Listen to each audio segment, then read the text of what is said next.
Could you bring me my whiskey? There's no creativity without whiskey. All right. Good evening, everyone. My name is Barret Stolte. I appreciate being invited to this No Pants Records Storify event. We'll just call the first part of this story Scooter McQuaid's. Scooter McQuaid's is a bar, still in operation, still owned by the same woman, Debbie Boone, now. And that's where I learned to be a door guy. I would much rather have learned at a venue, let me just put it that way. Because I also cooked there, and yes, made the Jello shots. But I also kind of got back into being in music after I had been out of it for a while. I was in bands as a teenager, and then I had kids like almost as soon as I turned 20. So I basically took my 20s off from music, and then by the time I was 30, it was time to be in a band again. And then I tried to be in a band, and then within 6 months, it was a punk band. The lead singer died of a heroin overdose. These are the minor stories, by the way. We're leading up to the bigger story. Anyway, with the remnants of that band, formed a band called the Interlopers, and I wrote the song that I'm going to play here in a moment. But it all reminds me of Scooter McQuaid's, because the song is about being a door guy, and I wrote it after I'd only been a door guy for 9 months. So imagine my everlasting delight that 11 years later, it's still accurate after 8 months of observation. Can you imagine if I'd done that, recorded it, and then I'm like, oh God, I had no idea what the fuck I was doing. But thankfully, it still kind of works. Anyway, the other thing about Scooter McQuaid's is not only did my band play there, we did an open mic. And I don't know, my kids were old enough that I didn't have them on Wednesdays and Tuesdays. Go do this open mic, I'd bring the PA, bring a bass amp, and my band would play a full set. And then, we'd let other people come and play. We didn't get paid, we had an open tab, which believe me, we got paid. Anyway, one time I was doing this, felt weird all day, weird pain in my back. Finally came out to do the open mic, played a full set with the band, the Interlopers, including the song I'm going to play here in a moment. And by the end of the set, I was on the floor. I couldn't really sing anymore. Everyone thought I was being very rock and roll, but apparently I was having a heart attack. But I was also 34 years old, and I had no idea that could possibly be what was happening. Because when you're 34 and you have chest pains when you're really drunk, do you think heart attack?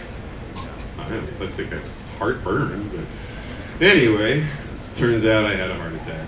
Then I had finished the set, sat in my van for a while, tried to smoke a cigarette, couldn't do it. That was the last cigarette ever. And so I went to the hospital, cracking up the emergency room. When I face death, I'm pretty funny.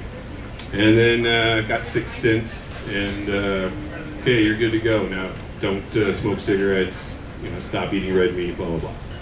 So I did that. But that heart attack happened at Scooter McQuaid's as well. So basically everything about this is kind of that chapter of my life.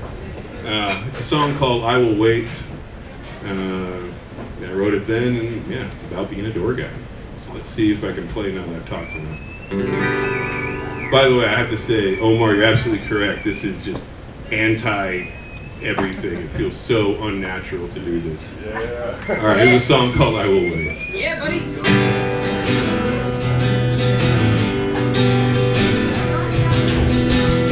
There's 1 hour left until the end of the night. All the clocks are ahead, 15 minutes past.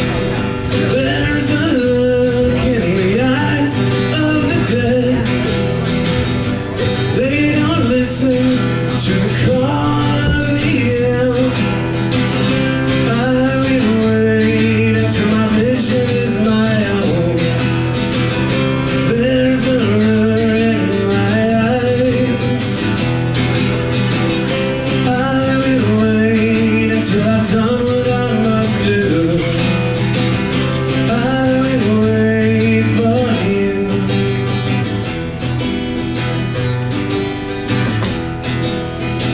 I saw you in the street. You smell like cheap perfume. The rain can't wash away the rotten stench of booze. There's a guy who will not leave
Thank you.